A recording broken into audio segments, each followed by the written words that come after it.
Circuit है बेटा ये, LCR सर्किट। एक ऐसा सर्किट जिसमें एक इंडक्टर लगा रहता है, एक कैपेसिटर और एक रेजिस्टेंस। अगर मैं बोलूँ रेजिस्टेंस में कितना EMF होगा, तो रेजिस्टेंस कैसे निकालते हो EMF? Voltage into current. तो अगर ध्यान से देखोगे तो रेजिस्टेंस का क्या हो जाएगा, वोल्टेज या EMF I इंटू R। अगर कोई बोलेगा इंडक्टर का कैसे निकालोगे, तो सेम फॉर्मूला I और उसका जितना रिएक्टेंस होता है तो I इंटू XL। और अगर कैपेसिटेंस का कोई बोलेगा फिर कैसे निकालोगे, सेम वही, करंट को किससे मल्टीप्लाई कर दोगे, उसके रिएक्टेंस से। तो कैपेसिटेंस पे कितना रिएक्टेंस होता है,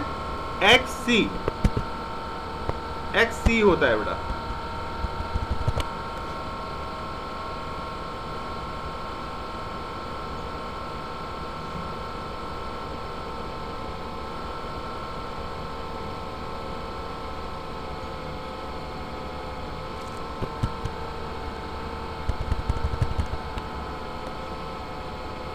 ठीक है, तो ये सर्किट में ही पता लग जाएगा तुम्हें कि भाई EMF रेजिस्टेंस पे कितना होता है, I into R. V is equal to IR होता था ना ओम्स लॉ में, उसी तरह तीनों पे वोल्टेज या EMF निकाल लेंगे हम।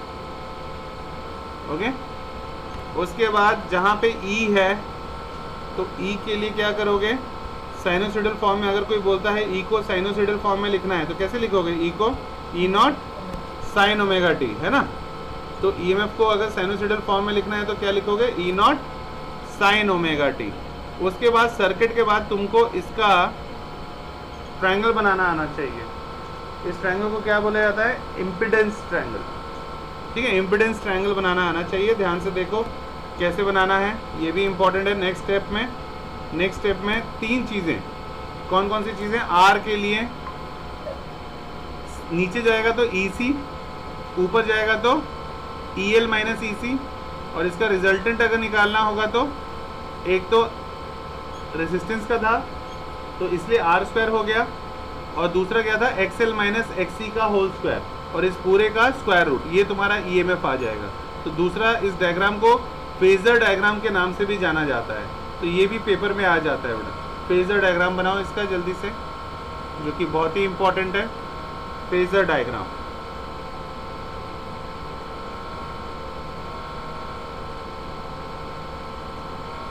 फेजर डायग्राम ये भी बनाना आना चाहिए, जो कि बहुत ही इंपॉर्टेंट है।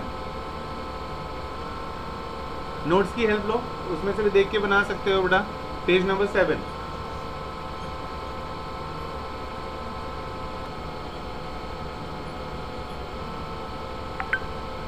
ठीक है,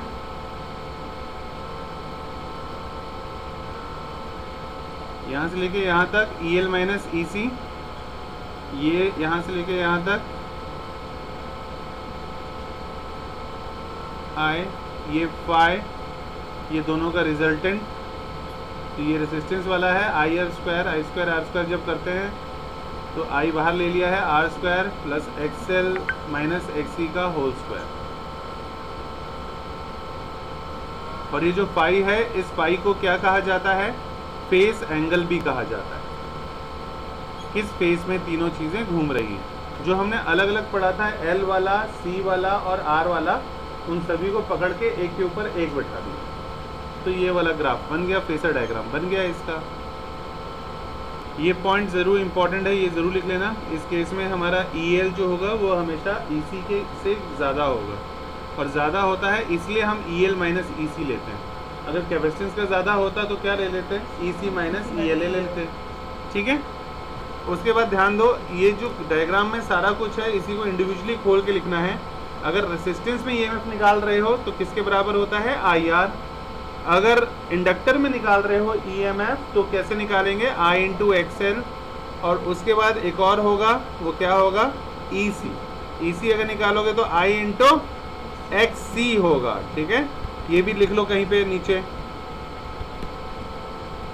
ठीक है, ये अगर रेजिस्टेंस में EMF निकाल रहे हैं तो IR के बराबर, इंडक्टर पे निकाल रहे हैं तो I इंटू XL, और अगर कैपेसिटेंस पे निकाल रहे हैं तो I इंटू XC। नाम याद होना चाहिए, R मतलब रेजिस्टेंस, XL मतलब इंडक्टिव रिएक्टेंस, और एक्सी मतलब बिल्कुल सही।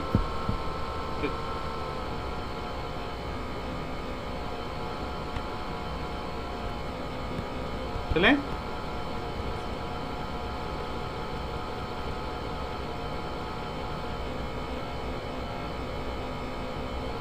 उसके बाद देखो बेटा थियोरेटिकल क्या क्या याद रखना है तुम्हें। हमें पता है potential difference across the resistor which is in face, मतलब V और I या E और I दोनों फेस में रहते थे सेम एंगल में। कब? जब रेसिस्टर लगा रहता था तब। ठीक है, रेसिस्टर लगा रहता है तो हमारा फेस डिफरेंस सेम होता है या जीरो होता है। किसमें? जब हमारा सिर्फ अगर R लगा रहता। लेकिन अगर कैपेसिटेंस होगा तो कैपेसिटेंस में क्या याद रखोगे कि जो कैपेसिटेंस में बड़ा याद रखना है कि करंट जो है, पोटेंशियल डिफरेंस और करंट में क्या रिलेशन होता है कि वोल्टेज जो है करंट से हमेशा 90 डिग्री पीछे चलता है, और अगर इंडक्टर होगा तो 90 डिग्री आगे चलेगा। बस ये तीनों चीज़ें याद रखनी है जो पहले नोट कर रखा है तुमने, जो कि सबसे इम्पॉर्टेंट है, राइट। उसके बाद अगर फाई निकालने कोई दे देता है, फाई मतलब क्या हो गया? Face angle. तो लिखो उसी में नीचे कहीं फेस एंगल का फॉर्मूला याद रहना चाहिए।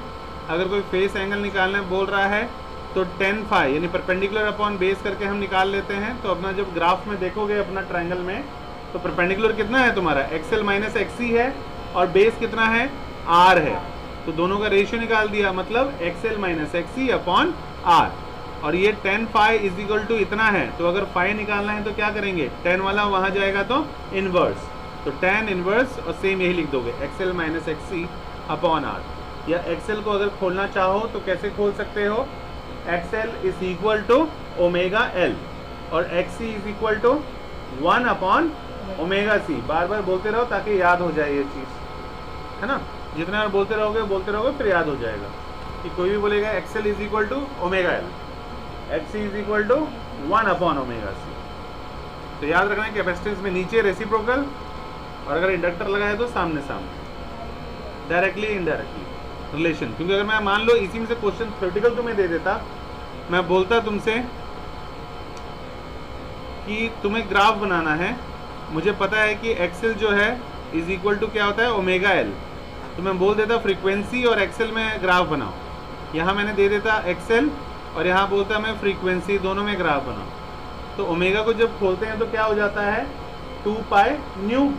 तो सामने ही है फ्रीक्वेंसी XL के, तो दोनों में रिलेशन कैसा हो जाएगा? डायरेक्ट।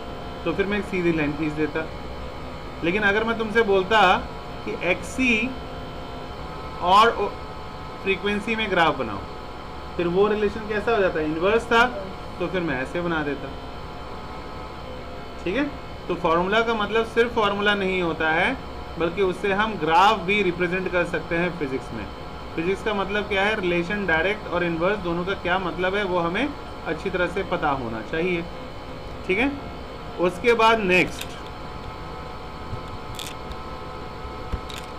कंडीशंस। पहला, अगर मेरा XL का वैल्यू XC से ज़्यादा रहेगा तो क्या मतलब होता है? ध्यान दो, अगर मेरा XL XC के वैल्यू से ज़्यादा रहेगा तो इसका मतलब क्या हुआ कि फाई का वैल्यू क्या आएगा? हमेशा 10 फाई का वैल्यू पॉजिटिव होगा। तो अगर फाई पॉजिटिव है, हमेशा याद रखो, अगर फेस एंगल पॉजिटिव है तो इसका मतलब ये होता है कि भाई मेरा वोल्टेज आगे आगे भाग रहा है और करंट पीछे पीछे भाग रहा है। उसी को इंग्लिश में क्या बोल दोगे? उसी को इंग्लिश में क्या बोलोगे? कि मेरा वोल्टेज जो है वो लीड कर रहा है किससे? करंट से। ठीक है, वोल्टेज लीड कर रहा है करंट से, मतलब वोल्टेज आगे आगे भाग रहा है और करंट उसके पीछे पीछे भाग रहा है, राइट। और इसका मतलब मेरा सर्किट कौन सा हो गया बेटा? इंडक्टिव। और इससे मुझे क्या पता लगा कि मेरे पक्का सर्किट में एक क्या प्रेजेंट है? इंडक्टर प्रेजेंट है। कि ये कंडीशंस कब हो सकता है? जब मेरे सर्किट में इंडक्टर लगा हो। इंडक्टर लगने का मतलब क्या याद रखोगे? कि मेरा वोल्टेज आगे जा रहा है एंड करंट पीछे पीछे। और इसको मैं दूसरे लैंग्वेज में भी बोल सकता था। दूसरे लैंग्वेज में क्या बोल सकता था?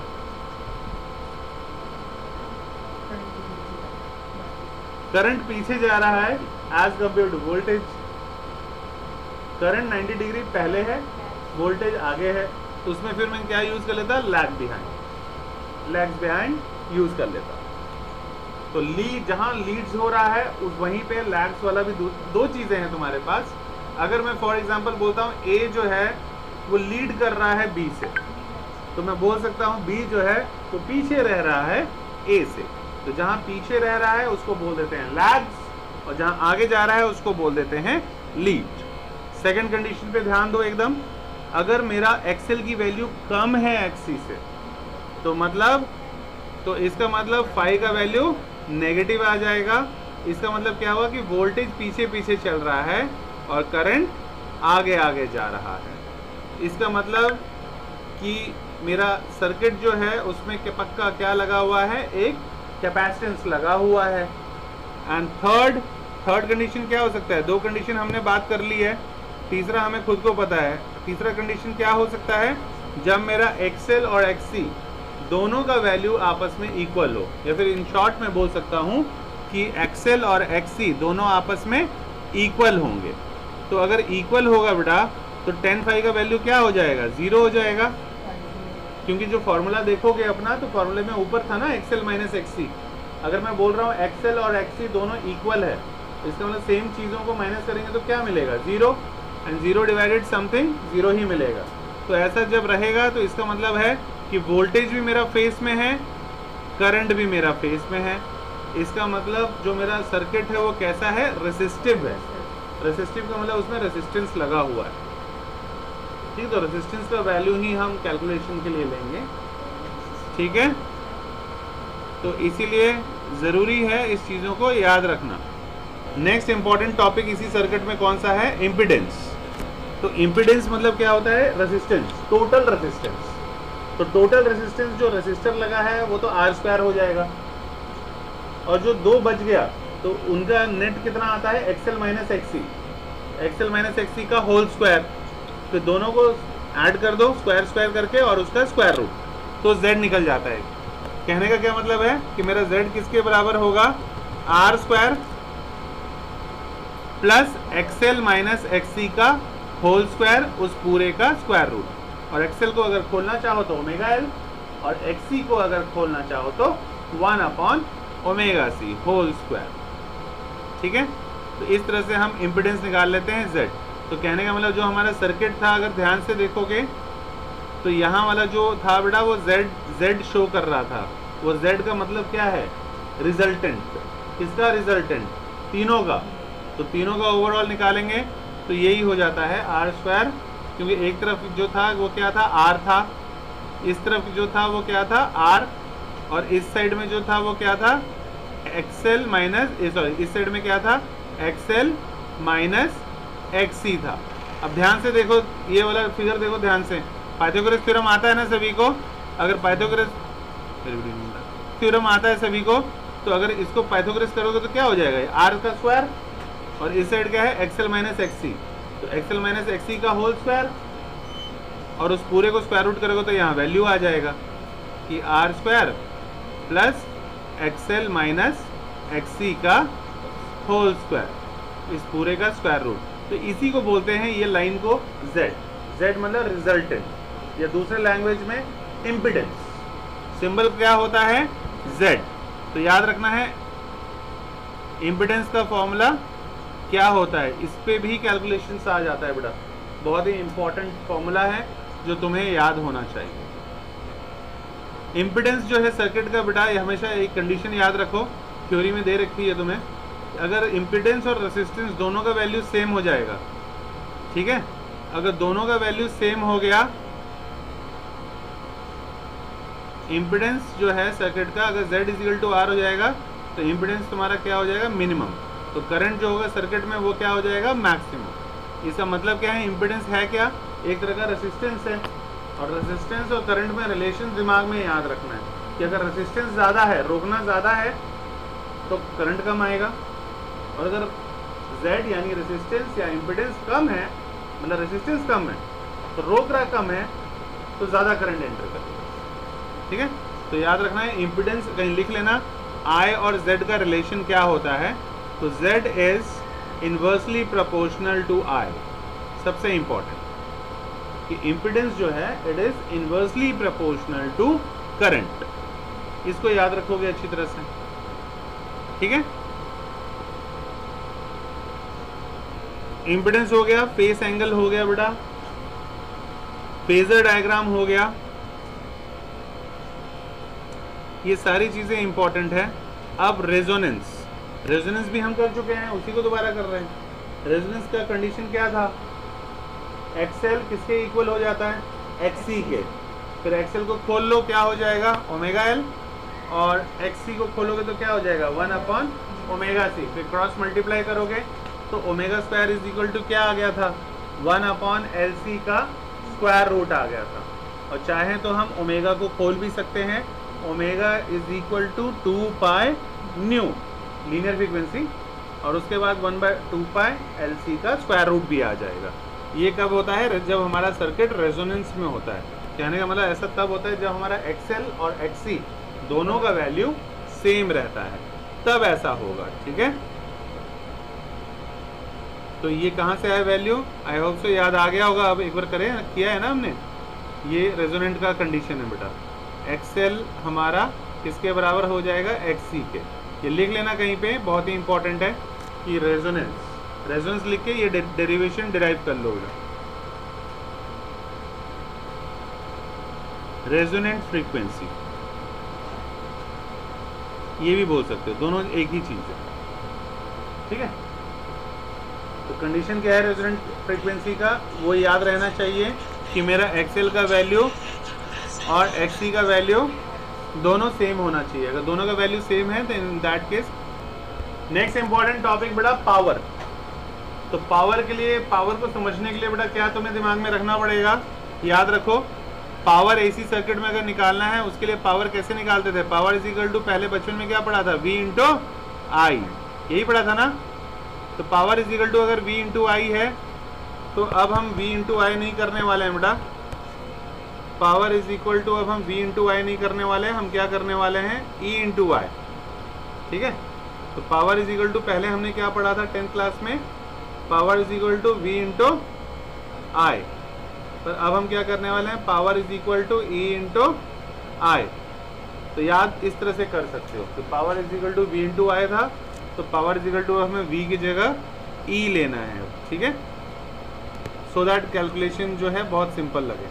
तो पावर क्या होता है बेटा, rate of doing work, rate of doing work is what, power, ठीक है।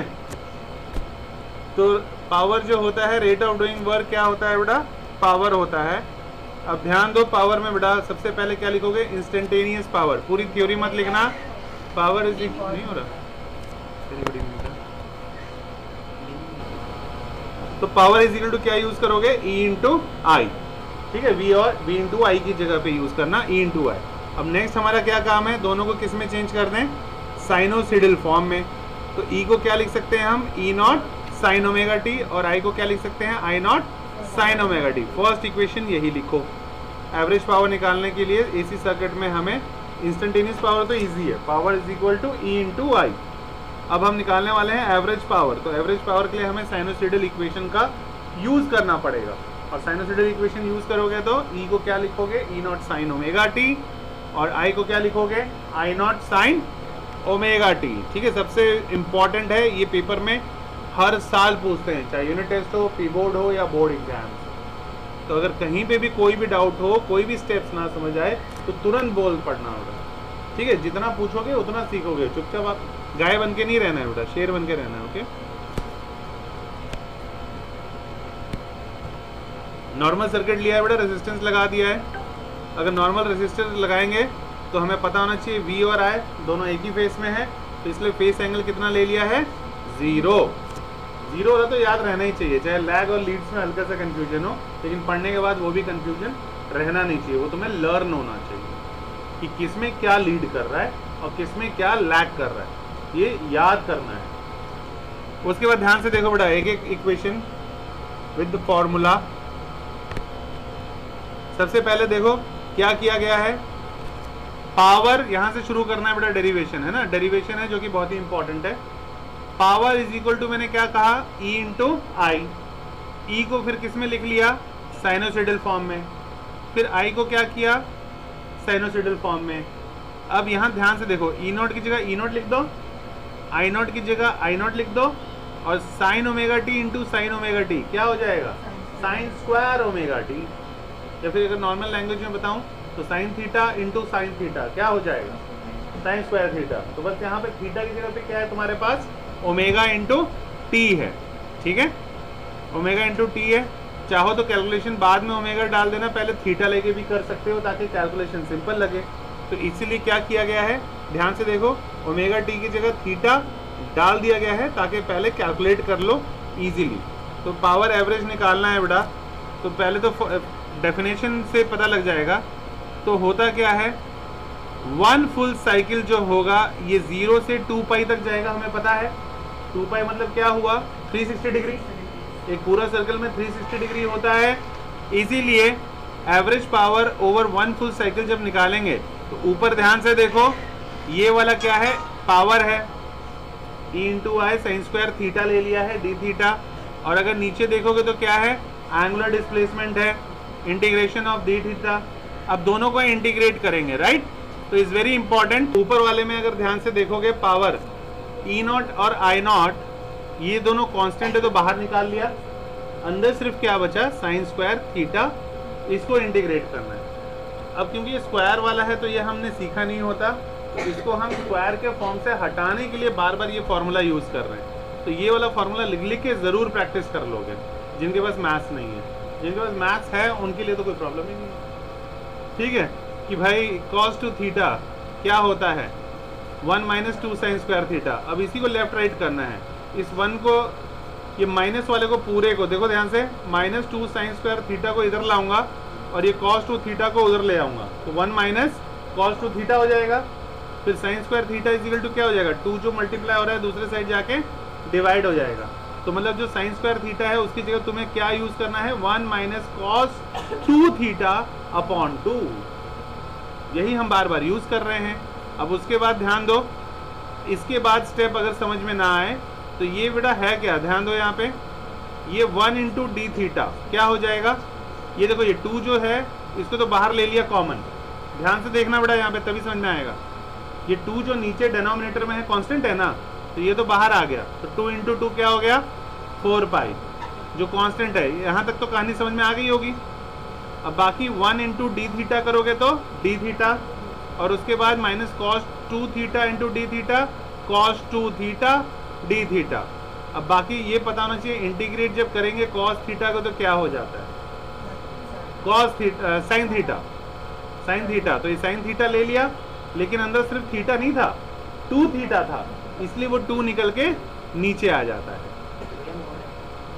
ये वाला बिल्कुल बेटा मोड है, इसको तुम खुद सही कर लेना, ऐसे और ऐसे स्क्वायर ब्रैकेट, कभी भी लिमिट लगाते हैं तो स्क्वायर ब्रैकेट यूज कर लेते हैं हम।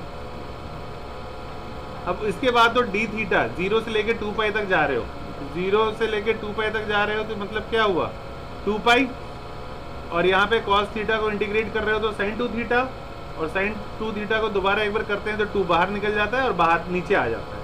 अब यहाँ पे जो थीटा है तुम्हारा उसकी जगह पे एक बार 2 पाई डालेंगे और एक बार 0 डालेंगे, sin 0 तो 0 ही होता है, तो उसमें भी टेंशन लेने की ज़रूरत नहीं है।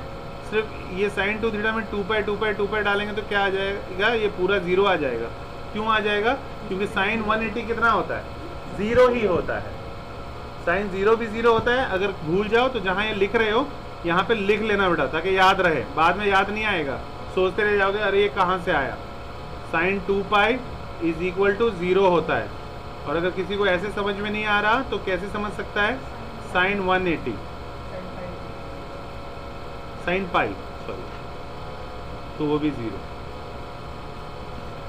पाई मतलब 180, उसको भी डबल, 0 को कितना भी डबल करते रहो 0 ही रहेगा, है कि नहीं।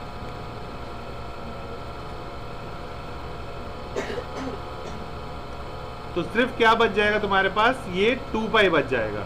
अब ये 2 और 2, ये पाई और पाई यहाँ माइनस कर दोगे बेटा, और उसके बाद ये 2 है तो 2 1 से 2, 2 2 से 4, कितना आ जाएगा, E naught into I naught upon 2, 2 आएगा ना बेटा, 4 4 कट जाएगा 2 की टेबल से, 2 1 से 2, 2 2 से 4, ठीक है, तो कट जाएगा। तो क्या आंसर आ जाएगा बेटा, ध्यान दो, इसके बाद क्या करना है, यहाँ तक नहीं जाना है तुम लोगों को। जब ये लिखोगे ध्यान से देखो, या जब यहाँ तक बेटा पहुँच जाओगे, इसके बाद खुद करना है। क्या करोगे, ये पूरा तो 0 हो गया हमारा, अब सिर्फ कटम कुटुम रह गया है, पाई और पाई काट दोगे, और ये 2 1 2, 2 2 4, क्या आ जाएगा, E0 I0 अपॉन 2। अब खुद का माइंड यूज करना है, तो फिर मैं क्या लिख सकता हूं इसको, E0 अपॉन √2 लिख सकता हूं, इंटू I0 अपॉन √2 लिख सकता हूं, क्योंकि √2 इंटू √2 होता कितना है, 2 होता है। तो इसका मतलब मैं बोल सकता हूं कि मेरा ये क्या हो गया, E efficiency effective into I effective, effective current effective ही है, डिराइव। ओके